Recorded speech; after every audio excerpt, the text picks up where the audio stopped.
It's been a busy week for the Prime Minister on the world stage. He was in Malaysia for ASEAN. He's now in APEC. The officials' talks now underway. Joining me live to discuss this and more in politics is our panel, DPG Advisory Solutions Director of Climate and ESG, Ben Oquist, and the Centre for Independent Studies Senior Fellow, Parnell McGuinness. Great to see you both today. It has been a big week for the Prime Minister on the world stage, brushing shoulders again with Donald Trump. It seems like, Ben, we've gone from this position where we didn't even know whether the pair were going to get on to now the point that it seems like they're almost besties. How does this play for him at home? Well, you've got to say it's a huge diplomatic triumph for the Prime Minister, and he's really had it over the coalition, who have long questioned his relationship with Donald Trump and could he pull it off. For a long time, they've suggested that it'll be his undoing, and I think some of them hoped for it.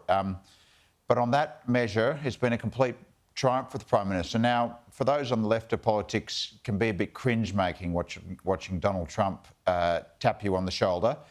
But the Prime Minister's really done as well as he could have.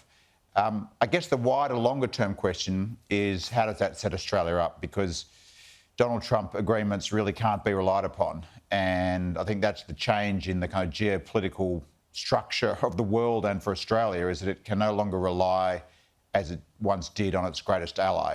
So does this kind of short-term win for the Prime Minister kind of mask what really needs to be done for Australia in a region where China, a bully, practising cultural genocide in Tibet, is likely to become the regional hegemon, and Australia's got to get on with China and have a more independent policy from the US as it becomes more unreliable. So yes, I think a diplomatic triumph for the Prime Minister, but are we setting ourselves up for the long term? Well, we'll have to see. And Parnell, what was your take? Does this put to bed now the doubts that had been there about the strength of the US alliance under Anthony Albanese? I think it does, and I think Ben's quite right.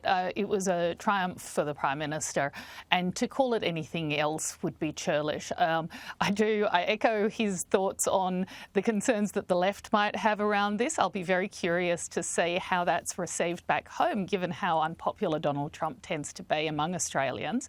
But I also do think that there's a point to be made about the fact that the focus on this relationship between Albanese and Trump has masked a lot of the things that Albanese has been doing in Asia, including an extraordinary investment through IFM Investors, the industry superfund investment arm, into Asia of 175 million Australian dollars, comes to about $250 million all up with various bits and pieces, which hasn't had any examination of what Australia is doing there, how that money is going to be used, and why would it be going through IFM Investors? So, this is a strengthening of the Australian super fund and union system, which has hardly even been highlighted in the mainstream media.